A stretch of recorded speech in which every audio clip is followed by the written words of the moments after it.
Ann. Thank you, Tom. First of all, I just would like to acknowledge the passing of Associate Justice Ruth Bader Ginsburg. I always want to call her Ruth Gator Ginsburg for some reason, just because she's fierce somehow. That's it. And I heard it said this weekend that even if she had not been appointed to the Supreme Court, that she would have already made it in the history books for her works on civil rights. And it's an interesting time in history for her to have passed. When I heard of her passing, it was so interesting. I had just officiated at a wedding, just a couple and a photographer at Eagle Creek, and it was just lovely. The smoke was gone, and it was wonderful. And when I got back home, I took my phone, and there was a little banner that had announced that she had just passed, and there were a couple emotions that went through me. First, of course, great sadness, but a sadness laced with appreciation, and on the other hand, a great anxiety.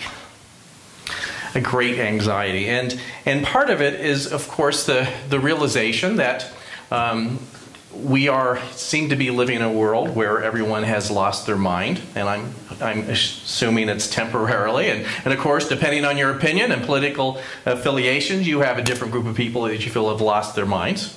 But in this, let's say, probably the most contentious election in modern history, and again, I think wherever you're putting your vote, you'd be able to agree with that. It's almost like this now idea that we have to replace a justice is like taking a brush fire and putting gasoline on it. Like, did we really need one more thing? And I just kind of laughed this morning. I saw this little meme or a little picture comic thing, and it was of a guy looking out the windshield of his car, and you could just see his hands. You could see his view, and there was a cow flying in the air. And the caption was, "If it was any other year but 2020, I'd stop and ask questions." You know, in other words, like, cows, now cows are flying. Yes, 2020, why wouldn't we expect cows to be flying in front of us? And so I just had a little laugh, but still this idea of how many things will we need to, in a sense, put in the pot. And having the topic of faith this month is so timely.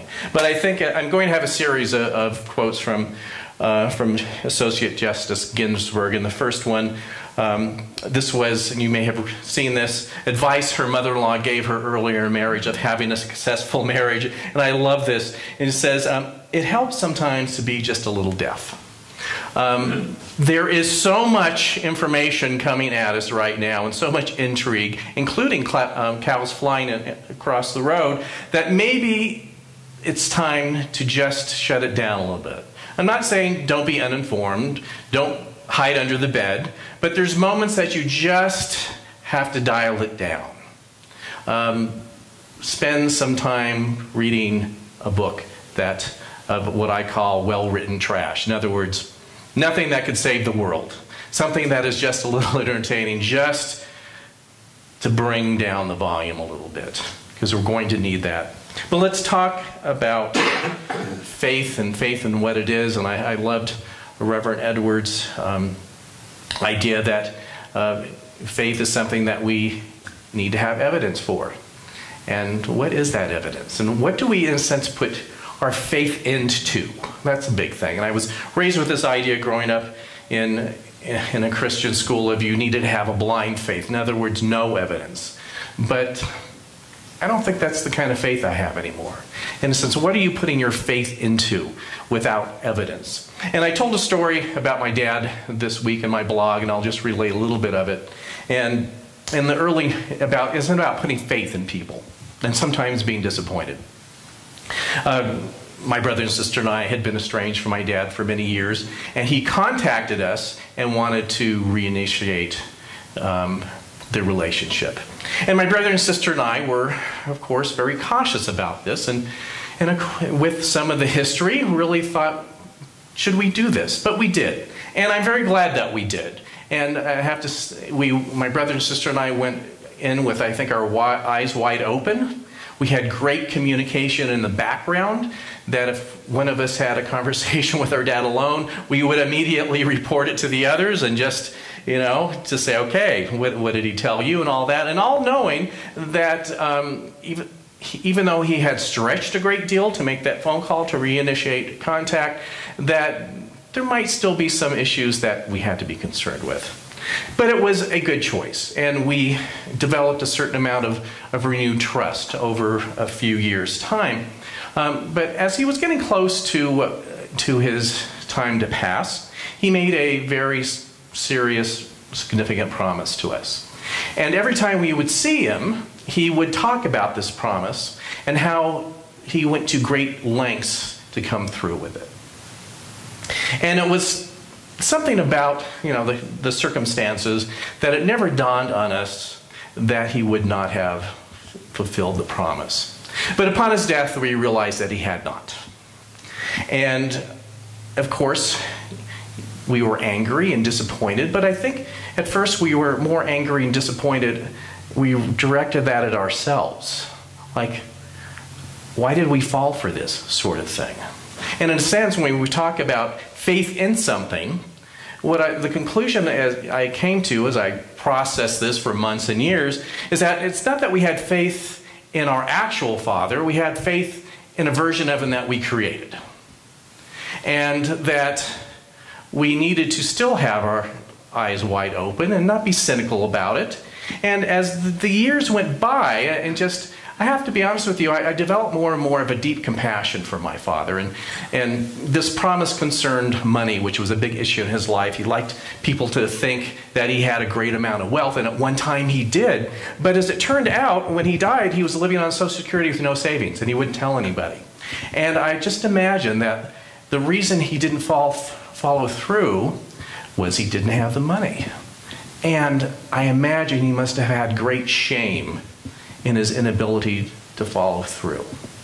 And so I have really not an anger at him, just compassion. I'm like, you really didn't have to do this. But the whole point of this in faith is, where are we putting our faith into? And when we talk about spirituality or God, often we put our faith into this creation that we have made. That may not be all that true. That we create a facade of what we think God or Creator is. And when you think about it, if you look at different religions throughout the world and even different denominations within Christianity, this face that they have created varies quite a bit. So you ask yourself, how can you put your faith into this, picture when the picture is so different? And I think that where we have a crisis in faith when we do that is that the God that we find is different than the God that we have created. And it becomes very disappointing that we lose our faith. Like, how could this creation that I have of the divine not come through to me? And that's the type of thing that I think many of us have been raised through, that God is this outside entity, a parental figure whose job it is to take care of us. And what happens when we feel like we've not been taken care of? What happens when it seems like someone else we know has seemingly been taken care of, but we haven't? How do we justify that or come to terms with that when we're talking about faith? And right now, with so many things in the world, to think, well, I want to have faith in this, but how can I do that when I see so many people getting so many different results? And I think a great example of that, not only through the years, but right now, is how people have come out of so many natural disasters we are having today. I mean, gosh, it does sound like a biblical happening when you look at all the things that are happening simultaneously. How many people have lost lives and property through fires, and still are? I think things have calmed down a little bit, but they're still happening. And simultaneously, people have lost lives and property through floods in the south with hurricanes that is not getting so much attention because of the fires are so big. And of course, I lived a couple of years in tornado country, and there would be terrible thing, they in the middle of the night destroy a whole neighborhood kind of thing. And at any of these times, you always see a similar thing on the news. The news likes to interview the one person who survived against all odds. The one person whose whole neighborhood burnt down, but yet somehow the fire literally leaped over their house. That in the flooded area, the one house that just happens to be right at the edge of the flood. Or maybe they built maybe just 5 feet higher than everyone else, and even though the flood was lapping at their porch, it didn't destroy. Or the neighborhood that had the tornado and the one house that the tornado skipped. And the interview will always be to the person who's had the good outcome. And I've heard this, it's almost like it's scripted, that it's almost the same verbiage every time. And the people, of course, being so grateful and like, boy, God really looked out for us. My faith really came through. I am so grateful for the love of God that spared my family, but I always want to talk to the next door neighbor. How are they thinking about their faith right now? How are they even feeling as they're listening to their neighbor who survived, and they're thinking, well, I sit in the same pew as the person who survived.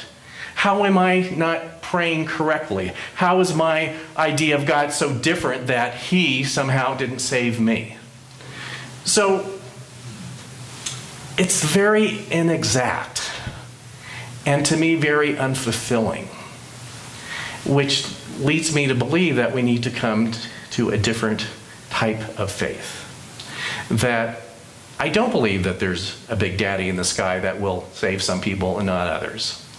But we are existing in this world where amazing things can happen, and in a different way. And I think I almost just need to reread the article to you that Ann just read, because that's at the crux of it. So when we go to Ernest Holmes, the creator of Science of Mind, first of all, he has a very interesting play of words and how he uses them. When I give a class and a reading assignment, I'll tell people that just beware, Ernest Holmes uses some words in a way that no one else uses them, and that when you come back, we'll decode them a little bit. And here's something that he wrote on faith. It says, if we are to have an active faith, the faith of God, instead of merely a faith in God, our thoughts must be centered in universal mind. We are convinced that under divine law, all things are possible. If we only believe and work in conformity with the principles of divine law. So this is I call it an Ernieism. He makes this distinction between a faith in God and a faith of God. And in God was what I've been talking about already, that we have this separate picture in the world that we, in a sense, put our hopes on. And as he writes, a faith of God is this understanding that there are spiritual laws in the universe that we can use to better our lives. And as he also says, there's a power in the universe greater than you, and you can use it. And so when I define the word God, in fact, I often don't even use the word God in many instances, because just the word God brings up this vision of Big Daddy in the sky. And so even though I may use the word, I use the word the divine or spirit or universe with a capital U to make it less personalized. But to try to define it, first of all, is impossible. I put it under that big file called unanswerable questions. And so I do have a working definition, and it is purposely very broad. And I know that people often look to clergy people, you want the exact description and definition. There is none. I just simply look at it as the positive and intelligent creative force that exists at the cellular level of all things. It is the compulsion to create. And in this compulsion to create, we can align with it and make more positive choices. We can align with it and work through the baggage and things that we may carry that are in the way sometimes of what we would like to experience. But even with that, it is indefinable. And part of my faith, or my evidence, is that I have seen it work in my life. But here's the other thing with that. And so we say, great, there are spiritual laws that you can use. And you might remember several years ago the movie The Secret that talked about spiritual laws. And it almost led you to believe that if you just kind of get this light bulb, your life can instantaneously be controlled in a way that you want it to be controlled. that you have this secret and you use the affirmations and prayers in this specific way, and anything that was difficult or challenging goes away. That almost gets us back to a belief in a facade kind of God. It doesn't work that way either.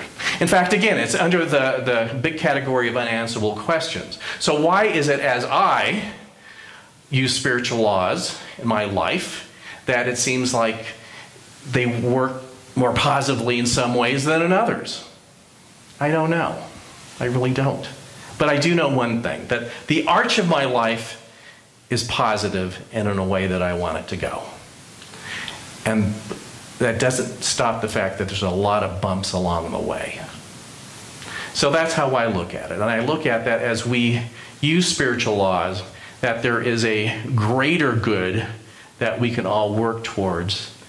And at the same time, we can't micromanage how that's going to show up. And part of my faith in that is to realize that even though I can't micromanage through spiritual laws, that we can still be on our way to a better or more positive experience than we are right now. And part of it, of working spiritual laws, is to keep your consciousness in that idea of possibility, that there are possibilities that are better. And the worst thing that we can do is to always fall in despair and have that be the predominant thing that we're feeling or expressing. That also Ernest Holmes says that intentional thought, positive intentional thought, is more powerful than negative or unformed thought. So if you're just kind of mired in this, God, everything is so bad, it can help create negative things in you, but it's not as powerful as a group of people knowing that greater things are yet to come. And I think that's part of our job right now. Like, we don't know how things are supposed to turn out. That we don't know what the details are supposed to be.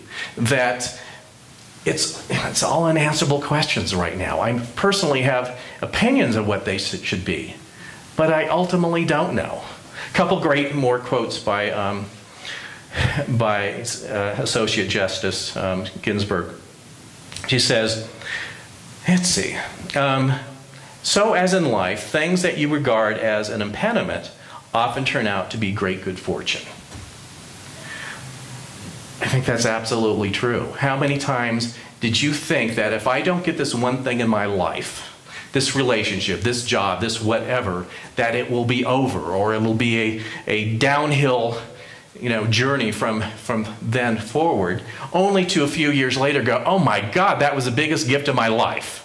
I can't even imagine what would have happened if I had gotten that thing that I thought that I wanted. And so that's even now. People are saying, they were trying to pray for certain things to happen or certain people to be in office and all that sort of thing. And say, don't pray for the thing, pray for the positive outcome. You don't know what the thing is supposed to be. Another great quote by her. So this is actually in an article she was quoting Sandra Day O'Connor from the time that they were not only the two women on the Supreme Court, but the only two women that had ever been on the Supreme Court.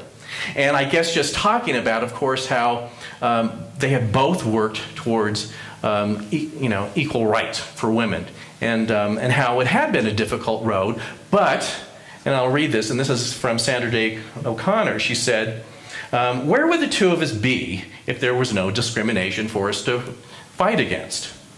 We'd probably be retired partners from a large law firm by now. Meaning that the struggle brought them to an even higher place than they possibly would have if not for the struggle. So that's part of my faith right now. I mean, we are being challenged by cows flying through the air. Like, oh really, one more thing here. But my faith is there's a different place that we're going to, and that it's a good place. And I don't have any illusions that it's not going to be difficult, that it's not going to even get more drama-filled in the next few weeks. But part of my faith is to stay as grounded as I can and to know a larger purpose. And if you want to really know what to visualize and I guess pray for or pray from right now, here's what I have been working for. Again, I don't know what this is supposed to look like. But my envision, and we'll actually do this in a couple minutes, you know that metaphor, there is a light at the end of the tunnel. I can see that there is a light of divine truth at the end of this tunnel. I have no idea what it consists of. I have no idea what the details. I don't even have any idea what is the exact road that leads there, but I know that it's there. I know it's real, that it's palpable, that it's not in imagination. It is wholly complete in the mind of consciousness right now. We are physically not there yet. We're on a weird path to get there, but we aren't there yet. But in my faith, I know that it exists. And so in my faith, rather than praying for specific outcomes, I affirm the existence of that perfection that is already there. And the more that we do that and just actually affirm what I call divine right outcome, in other words, I don't have enough information to make up the details, that there's a power greater than me that does, and that I'm putting my faith into that to know, and just know that it exists. I think that's the best thing that we can do right now. Know that there's a way through, and that light at the tunnel is vibrating with truth and resolution and things that are truly in divine right outcome. And again, powerful thought, intentional thought, is more powerful than fear thought, of just random thought. The power of us now is to have that one idea. It doesn't say that you don't take action on the way, but it says that you always have that guide that leads you in your action. So I want to just do that right now. So look, let's come together and know the power truly of visualization. Our brain does not know the difference from seeing things in the physical world than it does from envisioning it in our brains. And so it may appear right now that there is great darkness, and that darkness just meaning of an appearance of uncertainty. We don't really know the way. But as we take our steps, envision metaphorically that great light at the end of the tunnel. It is the light of truth. It is the light of spirit. It is the light of the divine. It is vibrating with love and compassion. Within it is the essence of a world that works for everybody. It is a greater truth and truths revealed. And right where we are right now, let us be okay with not knowing the details. Let us just affirm and know that it exists. Let's just not know that it exists. Let us feel from the depth of our being that this greater truth and state of being is already there, and that we are simply on the road to get there.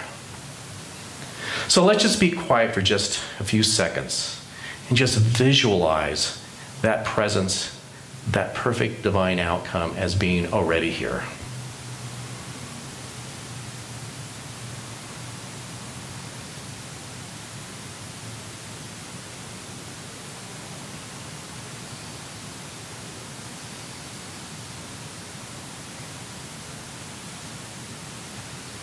And know that as we at times lapse into fear, this is the place to go. The truth, the place of greater truth, and the place where we find our faith. And so it is.